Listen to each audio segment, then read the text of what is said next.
diena. Šiandieną mes vėlgi grįžtame iki knygos Biblijoje Apaštalų darbai ir skyrius vėlgi pirmas. Šiandieną nuo eilutės 12 iki 26 iki pabaigos. Skaitysime ir apsvarstysime. Tuomet jie sugrįžo į Jeruzalę iš vadinamojo Alyvų kalno, buvusio netoliese, kiek leidžiama nueiti šabo dieną. Parėję jie susirinko aukštutiniame kambaryje, kur buvo apsistoję. Ten buvo Petras, Jonas, Jokūbas ir Andriejus, Pilypas ir Tomas, Baltramiejus ir Matas, Alfiejaus sūnus Jokūbas, Simonas Uolusis ir Judas, Jokūbo brolis. Jie visi ištvermingai ir vieningai atsidėjo maldai kartu su moterimis ir Jėzaus motina Marija bei jo broliais. Vieną dieną atsistojęs tarp brolių, ten buvo susirinkę apie 120 asmenų.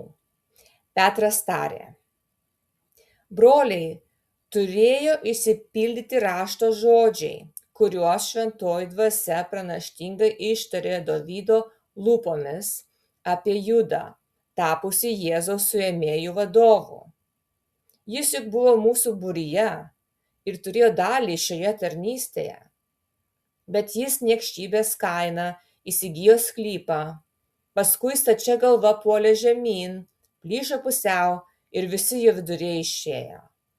Tai pasidarė žinoma visiems Jeruzalės gyventojams ir anas sklypas jų kalba buvo pavadintas Hakeldamaku, tai reiškia kraujo sklypas.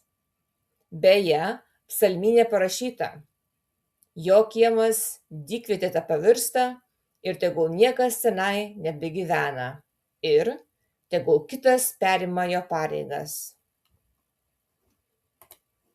Taigi, vienam vyrų, kurie drauge su mumis vaikščiojo visą laiką, kol viešpats Jėzus buvo tarp mūsų, pradedant Jono krikštu ir baigiant Jėzaus iš mūsų paėmimu, reikia kartu su mumis tapti jo prisikėlimo liudytoju.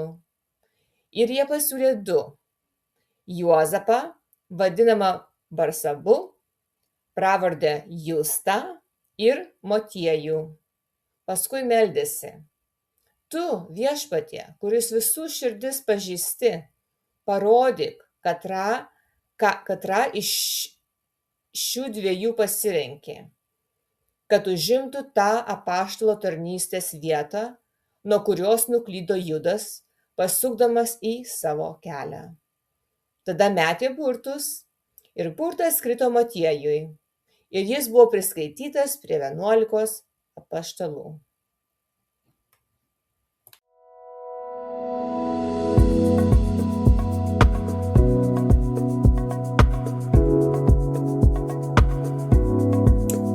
Jėzus Kristus, pakilęs į dangų, savo mokiniams davė įsakymą, kuris gali pasirodyti keistas – laukti.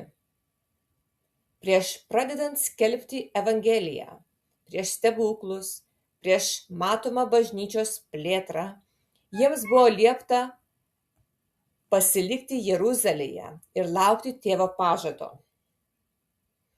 Šis laikotarpis truko apie 10 dienų ir nors iš pirmo žvilgsnio jis gali atrodyti nereikšmingas, jis atskleidžia kažką labai svarbaus apie krikščioniško gyvenimo pobūdį ir bažnyčios misiją.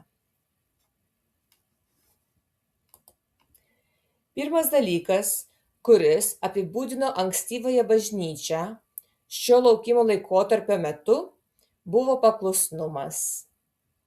Mokiniai neklausinėjo ir nesipriešino Kristaus įsakymui. Jie buvo liudininkai jo prisikėlimo, suprato žinios skubumą, tačiau neskubėjo į priekį. Vietoj to jie liko būtent ten, kur jiems buvo liepta likti. Jų pasiryžimas laukti parodo, kad tikrasis tikėjimas prasideda nuo paklusnumo. prieš Dievui pašaukiant mus imtis veiksmų, jis pašaukė mus jo pasitikėti. Antra, mokiniai liko kartu, jie neišsiskirstė ir nesekė savo individualiais keliais, nors tikėjimas yra giliai asmeninis, jis niekada neturi būti izoliuotas. Ankstyvoji bažnyčia suprato, kad tikintieji yra įtraukti į kūną, bendruomenę, kurioje jie vienas kitą remia, drąsina ir stiprina. Kaip anglis išimta iš ugnies greitai praranda savo šilumą, taip ir tikintysis, atskirtas nuo bendruomenės, praranda dvasinę jėgą. Mokinių vienybė nebuvo atsitiktinė, ji buvo esminė.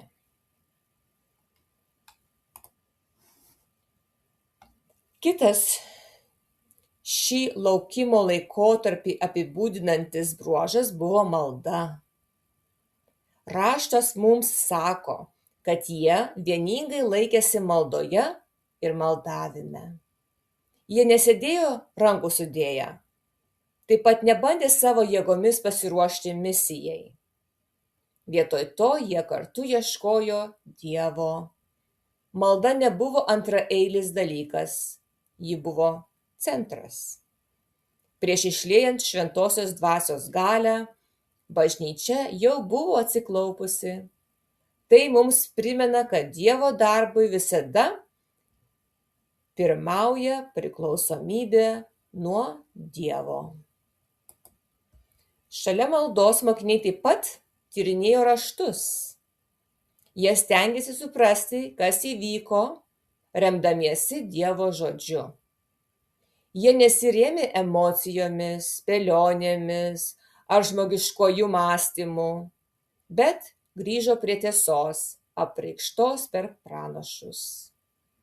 Šis atsidavimas raštams sutvirtino jų tikėjimą ir nukreipė jų veiksmus. Tai mums rodo, kad bažnyčia visada turi formuoti Dievo žodis, o ne kultūra ar asmeninė nuomonė. Galiausiai, pirmieji tikintieji parodė pagarbą Dievo tvarkai ir autoritetui. Spręsdami dėl Judo paliktos vietos, jie nesielgė impulsyviai ar neatsargiai. Vietoj to jie laikėsi aiškių principų, įsišaknijusių raštuose ir šio proceso metu ieškojo Dievo nurodymų. Tai atspindi gilesnę tiesą. Dievas nėra sumaišties, bet tvarkos Dievas. Net pačiose ankstyviausiose bažnyčios dienose buvo struktūra, vadovavimas ir paklusnumas dieviškajam autoritetui. Apibendrinant, šis trumpas laukimo laikotarpis pateikia galingą vaizdą to, kuo bažnyčia yra pašaukta būti. Tai yra bendruomenė, kuriai būdingas paklusnumas, vienybė, malda ir atsidavimas šventajam raštui. Tai nėra antraeilės savybės, jos yra pagrindinės. Galia, kuri netrukus turėjo ateiti per Pentekostę, atėjo ne neatsargiai elgiančiai ar susiskaldžiusiai žmonių grupiai, bet bažnyčiai, kuri buvo pasirengusi. Pamoka aiški, prieš Dievui veikiant per savo tautą, jis ją paruošia. Prieš misiją ateina paklusnumas, prieš galią ateina laukimas ir tame laukime atsiskleidžia tikrasis bažnyčios charakteris. Dėkui Jums ir jeigu turite Jūs klausimų, prašau parašykite ir mes bandysime Jums atsakyti. Dėkui.